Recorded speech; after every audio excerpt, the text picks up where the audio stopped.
You gained weight, she said. I hadn't really seen her in a while. Oh, I said, swallowing hard, trying to not cry through a smile. She seemed a little off. She kind of always does. She takes some kind of medication to stay steady on. And this was not criticizing me. This was not her first time. I knew I had let myself go a little bit.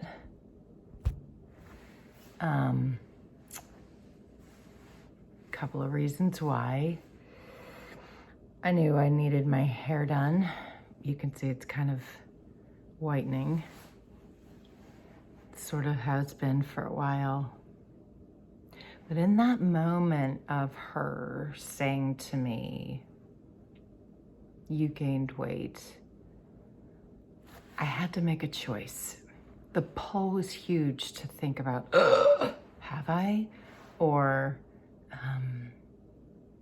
what did I do to deserve these words? I was just saying hello, shock. So there was, sorry, I'm getting a text, so I'm getting distracted. There was that, there was the shock of her tone, because I was just saying hello. We were in a garage. I was passing her by on my way to my car so I could go. And it's just my way. I say hello to people when I pass them by. And like I said, I hadn't seen her in a while. So she was stuck on that statement, said it probably 6 times. And at that moment, while I wanted to take her thought off of that, I had to take care of mine. Because like I said, first there was the shock of, why is she saying this to me? And then there was the fear of, uh-oh, what if she's right? What if I have? And it just sort of spiraled into a lot of that self-sabotaging thinking, the thinking that says, what's wrong with me? The fear that someone's not seeing the heart that I seek to be. The reminder of years of people's criticisms of appearance. The realization over decades that if you live life to gain thumbs up, you're gonna always feel empty, invisible, and from your own true you, absent. There was a third pull besides the shock and the fear. The third pull was, that's the last time I'm gonna say hello to her. And none of those were okay with me. I didn't want to start sizing myself up and wondering if I'd gained any weight. I also didn't want to have the shock and this going over of, what did I do to her? And I absolutely didn't want to go to that place of, no more, I'm not going to say hello to her or be nice, which we sometimes are led to do. Instead, I wished her a good day, said something like, I need to get on to what I'm doing, got in my car, and before I even turned on that ignition, I had to have a heart-to-heart with what's true. What do I mean by that? I mean, at any given moment, we are rallying so much. We take in messages from people, voices that we're going over and rehashing. We have to make a choice. What's my base?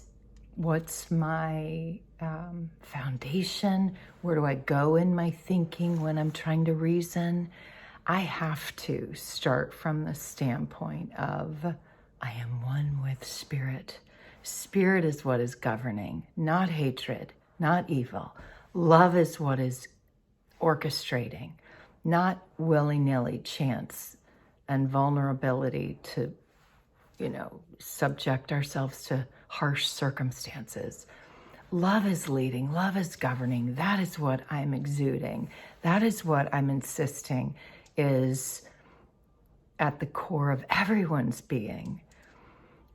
Now, I'm being spontaneous right now, and I'm sharing all of this here. I'm not just talking about positive thinking. It's metaphysics that I study and practice and live day by day and year by year. And I mess up often, and my thoughts, like I was just showing you, started to spiral. But if I had consented to shock or fear or second guessing, well, then I would have let that belief of evil be what's governing. And it's not. We can argue for love every single second.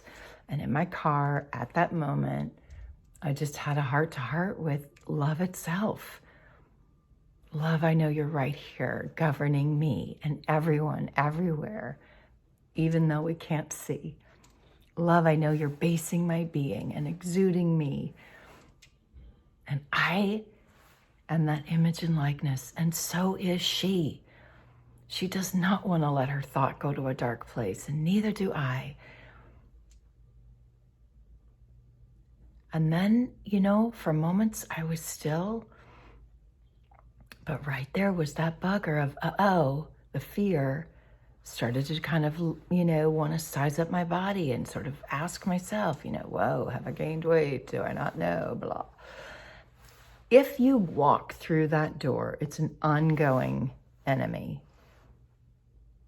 We aren't just supposed to be our physical forms. We are qualities that we could be living and are.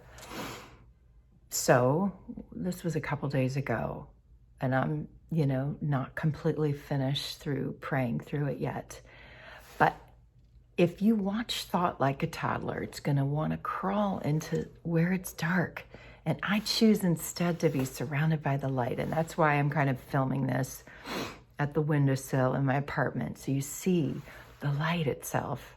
And this is a new iPhone, and I've probably been looking at the wrong place the whole time and still figuring out this camera. But I'm not going to delete this. I'm going to post this because the world is needing love and light, not preoccupation with self and appearance.